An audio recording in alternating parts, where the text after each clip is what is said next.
Welcome back to the Financial Independence 101. This is Mike, and today I'm going to talk to you about two big topics that's going on right now. And one of these is this whole shipping container ship that has ran into the Baltimore Bridge, and it's a terrible tragedy. But I'm going to go about this in a different way. I've watched for 2 days other people talking about this, but there's some interesting things that nobody else is saying. I'm going to say them in here. We're going to discuss this, but how does it affect you financially?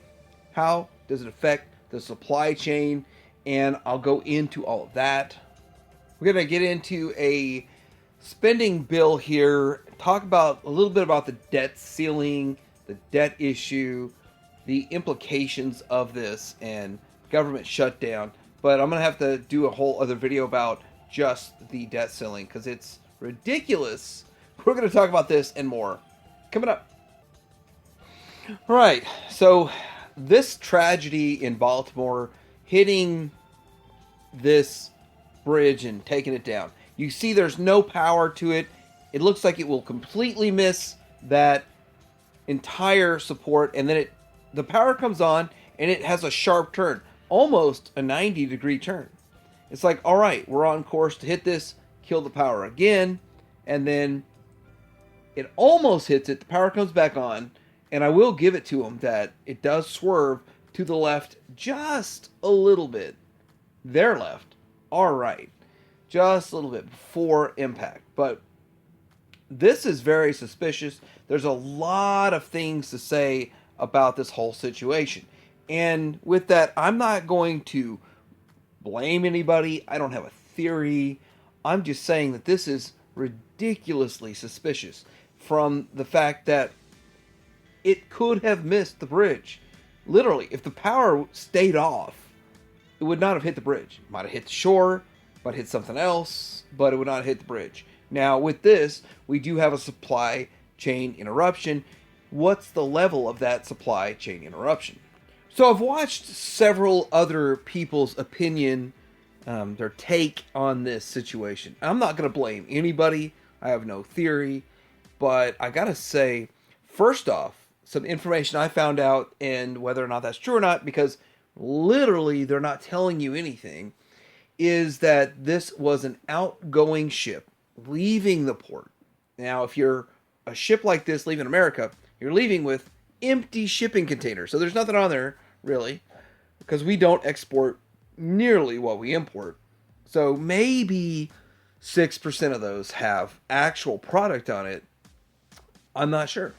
But looking at this, that is a possibility that it was leaving the port. Now, a lot of stuff's going on. Like, they still haven't interviewed the crew to what really happened. And you saw the video. It's very suspicious. There's a lot of crazy stuff going on here. I have no theory. I don't know. Nobody in the U.S. benefits from this. Not one person in the U.S. benefits from this. But anybody outside the U.S., any country that is an enemy, could benefit from this a little bit. I'm shocked that they would go for this particular bridge, but maybe I'm not, because it's the 17th largest port in the U.S., so it's not a huge blow to our infrastructure. It's not a huge blow to the U.S. shipping market. The thing is, all of the other ships that were going to dock at the ports were redirected. They're going to redirect to other ports, and this could take years to repair. Just to get the debris out might be the rest of 2024. Who knows? Nobody can give an estimate. But it's funny because a lot of the stuff that's going on with this whole situation, they're not addressing the key factors and the key points. They're trying to talk about other talking points. And then our president, your president, came out and said that we're going to pay for it. The taxpayer, broke government, is going to pay for this. The broke government that doesn't have a quarter to their name. They don't got 25 cents. They don't got a nickel to squeeze between their fingers. They have to create it out of thin air to spend it. Is going to pay for this, even though it technically is on the shipping company. The shipping company would definitely be bankrupt to replace a $4 billion bridge. And they have not given the price of how much the bridge is. I'm estimating $4 billion. I might be off by 1 to 10 billion. All right, so we have this $1.2 trillion U.S. spending bill that's going on right now. Here's the thing. Here's the situation with this spending bill. Every $1 trillion that's created out of thin air, because our government is broke, is about 2.1% inflation. Now add that 2 on there, 2.7% inflation because of this bill. Now, this gets into a bunch of ridiculous nonsense like government shutdown and all of that. And I'll talk about that here in just a minute. But this bill itself, now they kind of threatened the defense and our soldiers. That's what they always do when government shutdown's an issue. But with this spending bill, some surprise numbers are involved. Now, the source of this, and this is the Washington Post. Sorry, it's called the Washington Stand. Two completely opposite spectrums of the world. But the total abomination $1.2 trillion bill that funds teen trans program abortion to 22 weeks. Now, I got to tell you this, they are putting in millions of dollars into this, and I have nothing against the LGBTQ community. In fact, I know tons of people, hundreds of people in that community, but this does nothing to help them whatsoever.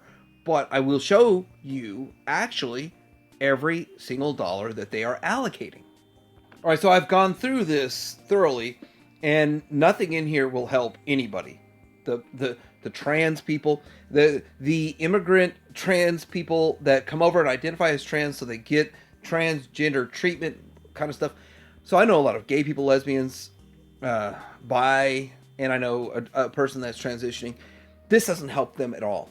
But what it does do is try to encourage teenagers that are confused about their own sexuality, because guess what? That's the most confusing time of a human being's life.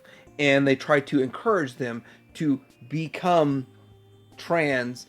This is terrible. I'm not going to tell you what I think. Put in the comments below, what do you think about the government encouraging 13-year-old kids to cut off their appendages? And maybe down the road, maybe they decide it's not the best idea. Hey, tell me what you think, because I'm not going to tell you my opinion. I'm sticking to the facts. Now, the government is broke. Definitely. This is the debt clock. We have 34.6 trillion. Now, that's gone up by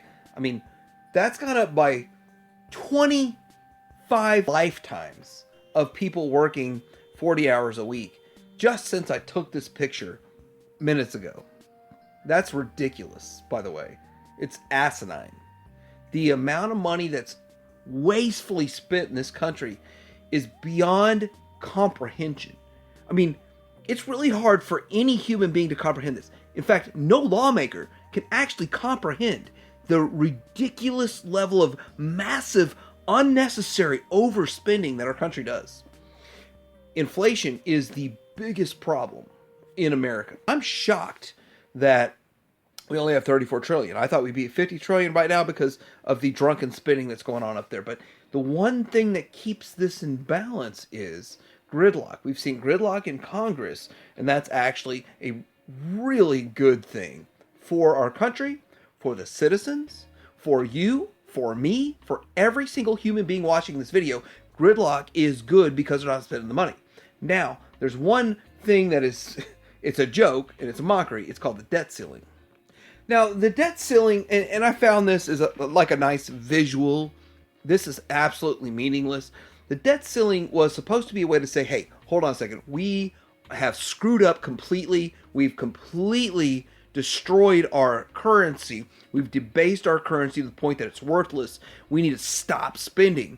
We need to cut government 50% minimum, if not 75%. We need to stop spending, and we need to get our house in order. We need to maintain a strong dollar, but we have not seen a strong dollar campaign in my lifetime. In fact, in 1971, when they suspended the gold standard temporarily, but it's still suspended.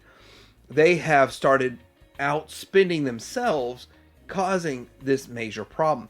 And the debt ceiling, I'm surprised they have not eliminated the debt ceiling yet, because they keep coming up to this and they keep talking about how they have to get it approved in a new bill and all this kind of stuff.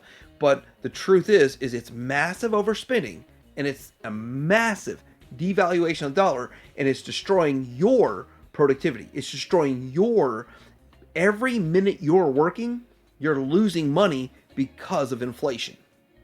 And on a side note, we did see Truth Social go live as an IPO today, and it went through the, well, it went as an IPO. It came out really strong. It really went up, and it did sell off later in the day.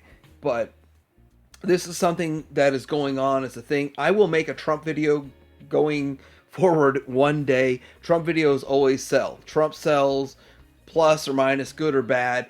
But this is something I didn't see coming, and it's very interesting how it's going on. And the reason, the short reason why Truth Social went through the roof is because over half of American citizens want to support Trump.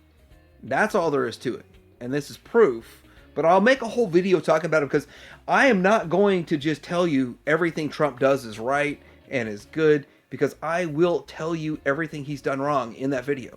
Because, I mean, if you don't talk about what people do wrong or the mistakes they've made, because everyone's human, then you're only one-sided. And I'm not one-sided. But we'll talk about this and more. But let me know what you think about all these topics we talked about today. And this format, I'm going to talk about this. I've got some other basic videos planned for the future. But like and subscribe, and Financial Independence 101 out.